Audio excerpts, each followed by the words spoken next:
नमस्कार. सरस्वती स्कूलमध्ये तुम्हा सगळ्यांचं खूप खूप स्वागत आहे. आज आपण एक खूपच मजेशीर कविता शिकणार आहोत.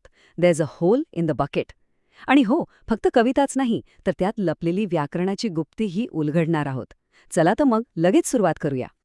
तर या कवितेतले आपले स्टार्स आहेत हेनरी आणि लिझा.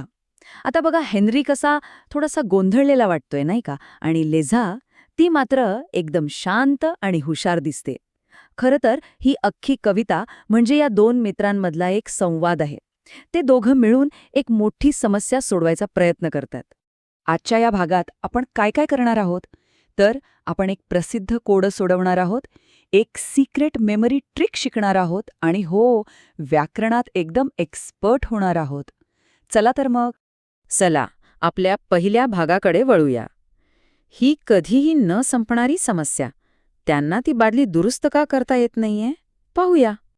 तर बघा, कवितेची सुरुवात होते हेनरीच्या समस्येपासून. तो म्हणतो, अरे देवा, बादलीला छिद्र आहे. मग लिझा उपाय सांगते, ठीक आहे, गवताने दुरुस्त कर. पण अडचण काय? गवत खूप लांब आहे. त्यावर उपाय, कुऱ्हाडीने काप. पण अरे देवा, कुऱ्हाडच बोथट आहे. आणि हे असं एकामागे एक चक्र सुरूच राहतं. कवितेच्या याच खास रचनेला सर्क्युलर सॉन्ग किंवा आपण म्हणू शकतो गोलाकार गाणं असं म्हणतात. म्हणजे काय? तर हे एक असं गाणं आहे ज्याचा शेवट तुम्हाला परत सुरुवातीलाच आणून ठेवतो. जणू काही समस्यांचं एक कधीही न संपणारं चक्रच. आता हे चित्र बघा, म्हणजे सगळं अगदी स्पष्ट होईल. बघा, सुरुवात होते बादलीच्या छिद्रापासून, म्हणजे क्रमांक 1, आणि मग गोष्ट फिरून फिरून दगडाला धार लावण्यासाठी पाणी आणण्यावर येते, म्हणजे क्रमांक 5 आणि 6. पण गंमत बघा, पाणी आणणार कशात? अरे त्याच छिद्र असलेल्या बादलीत. म्हणजे काय, आपण आलो की नाही पुन्हा पहिल्याच समस्येवर. चला, आता दुसऱ्या भागात जाऊया.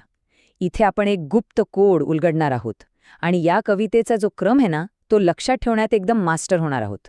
पण हा जो क्रम आहे, म्हणजे आधी बादली, मग गवत, मग कुऱ्हाड, मग दगड आणि मग पाणी, हा थोडा अवघड आहे नाही का? कसा लक्षात ठेवणार आपण हा क्रम? अरे, पण काळजी नका करू. ह्यासाठीच तर एक जबरदस्त ट्रिक आहे आपल्याकडे. फक्त हे अक्षरं लक्षात ठेवा.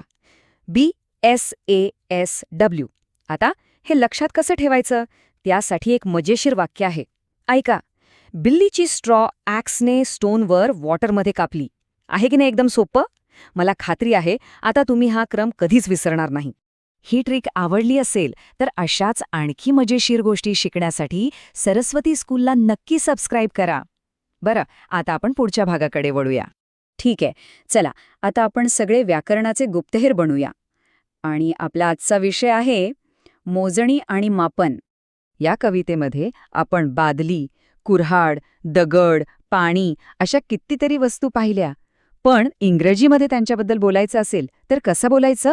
चला, आज आपण काउंटिंग अँड मेजरिंग म्हणजेच मोजता येणारी आणि मोजता न येणारी नामं याबद्दल शिकूया.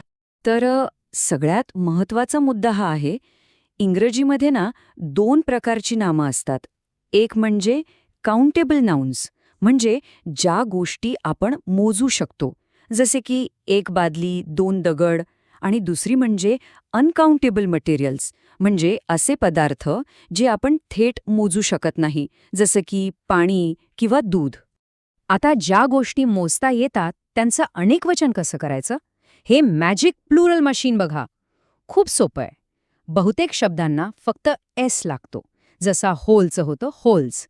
पण जर एखादा शब्द वायने संपत असेल तर त्या वायला काढून टाकायचा आणि IES लावायचा, जसं फेरीचं होतं फेरीज. आता वळूया नियम क्रमांक 2 कडे, मोजता न येणारे पदार्थ. आपण कधी 1 पाणी किंवा 2 दूध असं म्हणतो का? नाही ना?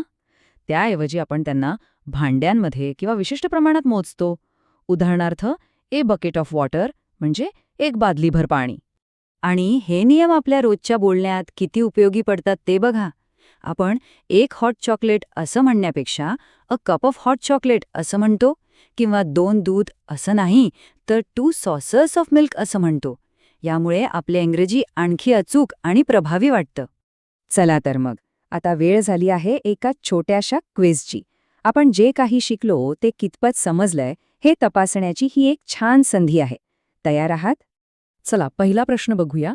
फेरी या शब्दाचं योग्य अनेकवचनी रूप कोणतं आहे? आणि दुसरा प्रश्न आहे की there is a hole in the bucket हा संवाद नेमका कोणामध्ये आहे? जरा विचार करा. बरोबर ओळखलत. पहिल्याचं उत्तर आहे अर्थातच बी, फेरीज, कारण आपण शिकलो की वायचा IES होतो. आणि दुसऱ्याचं उत्तर एकदम सोपं, सी, हेनरी आणि लायझा. क्या बात है, शाबास. आता तुमच्या सगळ्यांसाठी एक खास किचन मिशन आहे. म्हणजे काय? तर आपण शिकलेलं व्याकरण आता घरी घेऊन जायचे आहे. हे मिशन खूपच सोपं आणि मजेशीर आहे. सगळ्यांनी आपापल्या स्वयंपाकघरात जायचं आणि नीट लक्ष देऊन बघायचं. मोजता येणाऱ्या 5 गोष्टींची यादी करायची, जसं की चमचे, वाट्या, प्लेट्स. आणि मोजता न येणाऱ्या 5 पदार्थांची यादी करायची, जसं की दूध, साखर किंवा पीठ. करणार ना? खूपच छान काम. अशाच आणखी धड्यांसाठी सरस्वती स्कूलला नक्की सबस्क्राईब करा. आणि हा भाग तुमच्या मित्रमैत्रिणींसोबत शेअर करायला विसरू नका. बरं, आता जाता जाता एक विचार करूया. आपल्याला आता मोजता येणाऱ्या आणि न येणाऱ्या गोष्टींमधला फरक कळला आहे. मग विचार करा, आपल्या आयुष्यातल्या अशा कोणत्या न सुटणाऱ्या समस्या आहेत ज्यांच्याकडे आपण फक्त थोड्या वेगळ्या दृष्टिकोनातून पाहिलं तर त्या सहज सुटू शकतील. नक्की विचार करा.